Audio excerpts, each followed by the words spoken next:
If you are at the beginning of your journey with European Portuguese, feeling like Bambi on ice getting started, then it is highly likely that you are making some very common mistakes that most beginners make that are really going to hold you back from making progress. But don't worry, in this video today I'm going to talk you through the 7 most common mistakes that beginners make in European Portuguese and how you can correct them quickly and easily. If you are brand new to the channel, seja bem-vindo. My name is Liz and I help people who are moving to Portugal build their confidence and conversation skills in Portuguese with fun and practical content you can actually use in everyday life. So if that is your goal, this is the best place to be, so hit subscribe now. And give this video a thumbs up if you are ready to dive in. So the first deadly mistake I see people falling for time and time again is downloading Duolingo to learn Portuguese. Last week I spoke to a new student who said to me, I've done Duolingo until I'm blue in the face, but when would I ever need to use the word armadillo?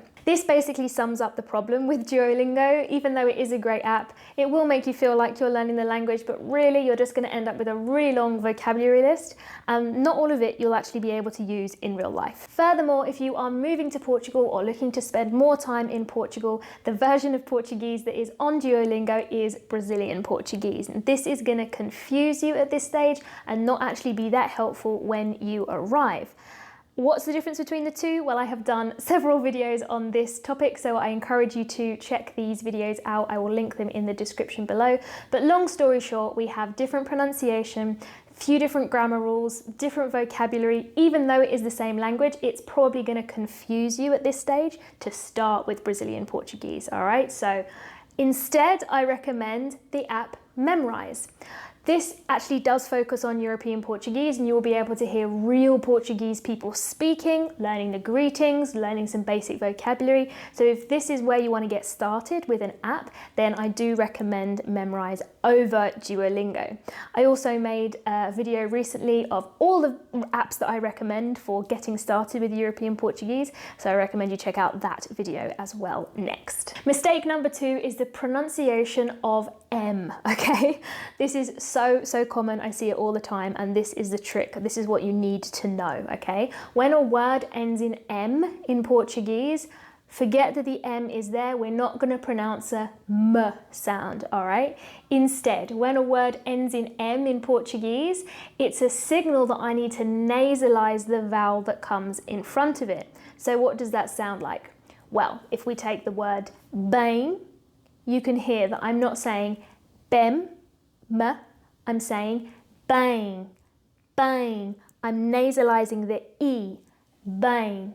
The same works for words like bom, bom dia, or sim, meaning yes. Now this is really hard for us to get right if we are a native English speaker because we don't have these nasal sounds. So I've got a little trick for you to try out.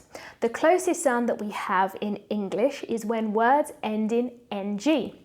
Think about words like thing and sing, okay? We don't actually pronounce the G at the end, but we're sort of making this sound instead. Sing, thing, okay? That's very similar to the sound we're trying to go for here phonetically, all right? So think of it this way. If you see the word bang, think of it spelt as B-E-N-G, all right? And do that soft at the end. So try it out now with me. Bang, bang, bang. I bet that's sounding a lot better than it was in the beginning. Pronunciation is probably one of the most difficult things when you are starting European Portuguese, so I do have a free guide that is linked in the description. It's totally free from me to you to get you started with the most difficult sounds. So that brings me to mistake number 3, thinking that you can get away with your Spanish pronunciation.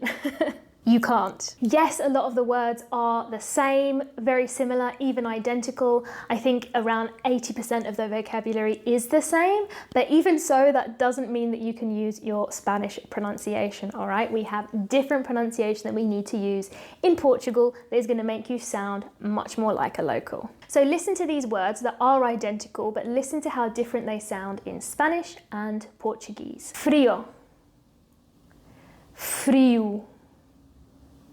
Durante, durante, destino, destino, verde, verde.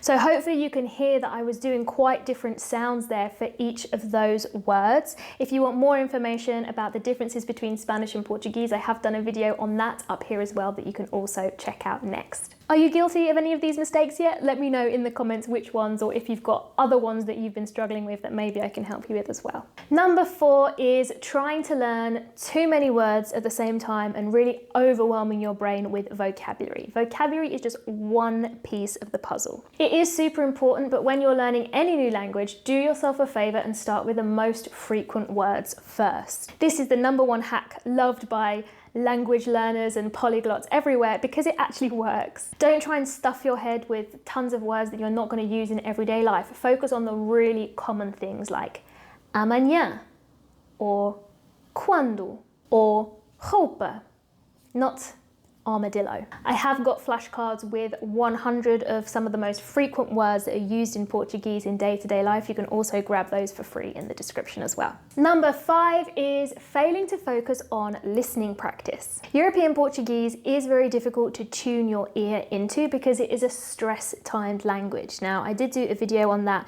a little while ago that you guys really liked because it really explains why it sounds like so many words are swallowed. Long story short, instead of stressing every syllable, we stress at regular intervals and the rest of the syllables get reduced, they get swallowed, so it sounds like words are being dropped off. And this is something you're going to really need to tune your ear into by doing lots of listening. But where will we find the content, I hear you cry? Check out the app's lyrics training for listening to Portuguese music. Also, Netflix and Disney Plus have lots of content aimed at kids that also have subtitles that you can check out and help you for your listening. And of course, you can use my playlist of listening exercises where I interview people all around Portugal, but they also have subtitles. So that will also really help you if you are just getting started. Number 6 is using the word VOCê to mean you. Now this gets a little bit complicated, so bear with me. In Brazil, this is totally acceptable. It is simply the word for you. So that's why lots of you who've been using DUOLINGO, for example, will be using this and repeating this a lot. However, in Portugal, it is a little bit more complicated than that. I don't know why it became the opposite of polite in Portugal. It actually became a little bit not pleasant to say. But not everywhere, okay? Some people do use the word você still in Portugal to mean the word you. But there are more common and more natural ways of doing it in Portugal that will avoid this worry about whether or not somebody's going to perceive you as polite or impolite. So I did do a whole video on how to be polite in Portugal, which you can check out here.